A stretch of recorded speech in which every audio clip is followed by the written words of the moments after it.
जीवन में सफल होने के लिए शिक्षा सबसे ज्यादा जरूरी है। शिक्षक देश के भविष्य और युवाओं के जीवन को बनाने और उसे आकार देने के लिए सबसे महत्वपूर्ण भूमिका निभाते हैं। प्राचीन काल से ही गुरु का हमारे जीवन में बड़ा योगदान रहा है। गुरु से प्राप्त ज्ञान और मार्गदर्शन से ही हम सफलता के शिखर तक पहुंच सकते हैं। शिक्षक दिवस पूरे देश में उत्साह के साथ मनाया जाता है। इस दिन शिक्षकों को सम्मानित किया जाता है। भारत में हर वर्ष 5 सितंबर को शिक्षक दिवस के रूप में मनाया जाता है। शिक्षक दिवस एक ऐसा दिन है, उस दिन सभी शिक्षकों के प्रति आभार प्रकट कर सकते हैं जिन्होंने हमारे जीवन को बेहतर बनाने में महत्वपूर्ण भूमिका निभाई है। इस दिन को मनाते हुए हमें यह भी याद रखना चाहिए कि शिक्षा ही वह माध्यम है जो हमें एक बेहतर समाज और उज्जवल भविष्य की ओर ले जाती है। लेकिन इम्पोर्टेंट सवाल ये है कि 5 सितंबर को ही शिक्षक दिवस क्यों मनाया जाता है। 5 सितंबर को डॉक्टर सर्वपल्ली राधाकृष्णन जी के जन्म दिवस के अवसर पर उनकी स्मृति में संपूर्ण भारत में शिक्षक दिवस मनाया जाता है।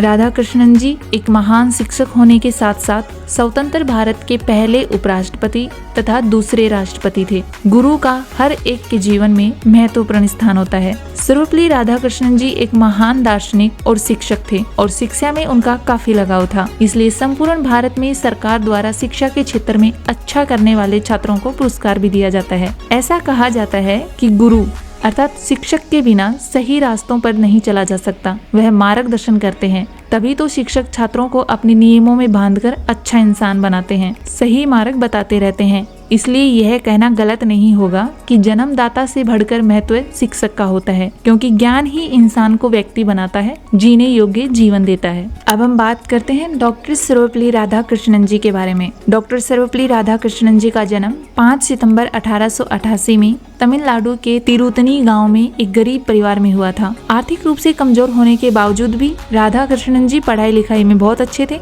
आरंभिक शिक्षा इनकी तिरुवल्लुर के गौड़ी स्कूल और तिरुपति मिशन स्कूल में हुई थी। फिर मद्रास क्रिश्चियन कॉलेज से उन्होंने अपनी पढ़ाई पूरी की। 1916 में उन्होंने दर्शन शास्त्र में एमए किया और मद्रास रेजिडेंसी कॉलेज में इसी विषय के सहायक प्रधानाध्यापक का पद संभाला। 1903 में 16 वर्ष की आयु में ही इनका विवाह हो गया था। 1954 में शिक्षा और राजनीति में उत्कृष्ट योगदान देने के लिए उन्हें भारत सम्मान दिया गया था। आपको बता दें कि राजनीति में आने से पहले उन्होंने अपने जीवन के 40 साल अध्यापन को दिए थे।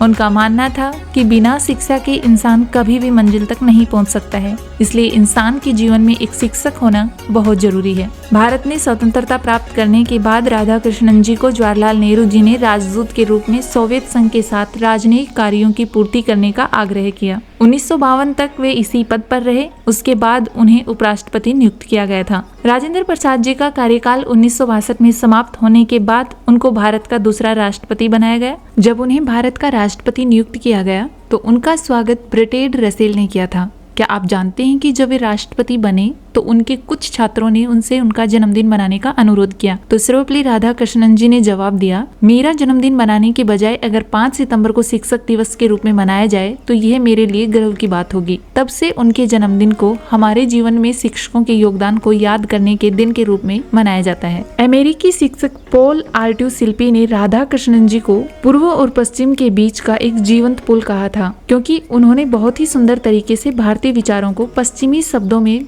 व्याख्यायित किया था। उन्होंने दुनिया को यह साबित कर दिया कि भारतीय विचारों में कारण और तर्क है। जून 1931 में जॉर्ज पंचम ने उन्हें उनके गहन शोध, डेटा और उनकी सेवाओं के कारण नाइट की उपाधि दी थी। हालांकि उन्होंने सर की उपाधि का उपयोग करना बंद कर दिया था। भारत की स्वतंत्रता के बाद डॉक्टर राधाकृष्णन ने अपनी शैक्षणिक उपाधि डॉक्टर का उपयोग करना पसंद किया। 1975 में उन्होंने ईश्वर की एक सार्वभौमिक वास्तविकता जो सभी लोगों के लिए प्रेम और ज्ञान को गले लगाती है की धारणा को बढ़ावा देने के लिए टेम्पल्टन पुरस्कार जीता था और उन्होंने अपनी पूरी पुरस्कार राशि ऑक्सफोर्ड विश्वविद्यालय को दान कर दी थी। और डॉक्टर राधाकृष्णन की याद में ऑक्सफोर्ड विश्वविद्यालय ने राधाकृष्णन सेवनिंग छात्रवृत्ति के नाम से एक छात्रवृत्ति की स्थापना की है। 1967 में राधाकृष्णन जी ने सार्वजनिक जीवन से संन्यास ले लिया। उन्होंने अपने जीवन के अंतिम 8 वर्ष मद्रास के माइलापुर में अपने द्वारा डिजाइन किए गए घर में बिताए। 17 अप्रैल 1975 को राधाकृष्णन जी का निधन हो गया था।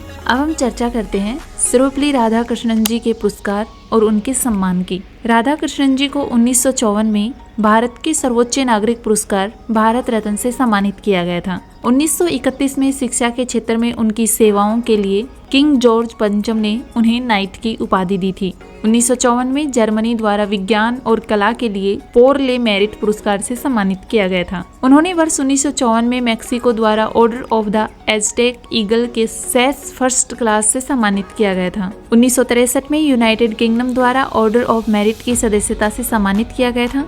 राधाकृष्णन जी को 27 बार नोबेल पुरस्कार के लिए नामांकित किया गया था, साहित्य के लिए 16 बार और शांति के लिए 11 बार। 1938 में उन्हें ब्रिटिश अकादमी का फेलो चुना गया। 1961 में जर्मन पुस्तक व्यापार का शांति पुरस्कार दिया गया था। वर्ष 1968 में वे साहित्य अकादमी फेलोशिप पाने वाले पहले व्यक्ति थे, जो साहित्य अकादमी द्वारा किसी लेखक को दिया जाने वाला सर्वोच्च सम्मान है। 1962 से भारत में 5 सितंबर को शिक्षक दिवस मनाया जाता है, जो राधाकृष्णन जी का जन्मदिन है, क्योंकि राधाकृष्णन जी का मानना था कि शिक्षकों को विश्व में सर्वश्रेष्ठ मस्तिष्क होना चाहिए। 1975 में उन्हें अहिंसा को बढ़ावा देने तथा ईश्वर के एक सामान्य सत्य को लोगों तक पहुंचाने के लिए टेम्पल्टन पुरस्कार से सम्मानित किया गया था, जिसमें सभी लोगों के लिए करुणा और ज्ञान शामिल था। अब हम चर्चा करते हैं सर्वपल्ली राधाकृष्णन जी की साहित्यिक कृतियों पर। राधाकृष्णन द्वारा लिखित पहली पुस्तक 1918 में रविंद्रनाथ टैगोर जी के दर्शन पर आधारित है। उनकी दूसरी पुस्तक 1923 में इंडियन फिलोसफी नाम से प्रकाशित हुई थी। 1924 में प्रकाशित the Hindu view of life Radhakrishnan की तीसरी पुस्तक थी, जो हिंदू दर्शन और मान्यताओं से संबंधित थी। जीवन का एक आदर्शवादी दृष्टिकोण 1929 में प्रकाशित हुआ था। कल्कि या सभ्यता का भविष्य 1929 में प्रकाशित हुआ था। उन्होंने वर्ष 1939 में अपनी छठी पुस्तक eastern religions and western thought प्रकाशित की थी। 1947 में 7वीं पुस्तक धर्म और समाज प्रकाशित हुई थी। 1948 में भगवत गीता एक परिचयनात्मक निबंध, संस्कृत पाठ, अंग्रेजी अनुवाद और नोट्स के साथ प्रकाशित हुई थी। उनकी 10वीं पुस्तक द प्रिंसिपल उपनिषदस 1953 में प्रकाशित हुई थी। रिकवरी ऑफ फेथ 1956 में प्रकाशित हुई थी। उनकी 12वीं पुस्तक 1957 में प्रकाशित हुई थी, a source book in Indian philosophy. Brahmasutra आध्यात्मिक जीवन का दर्शन 1959 में प्रकाशित हुआ था। उनकी अंतिम पुस्तक रिलीजन, साइंस एंड कल्चर 1968 में प्रकाशित हुई थी। अब हम बात करेंगे कि भारत में शिक्षक दिवस कैसे मनाया जाता है।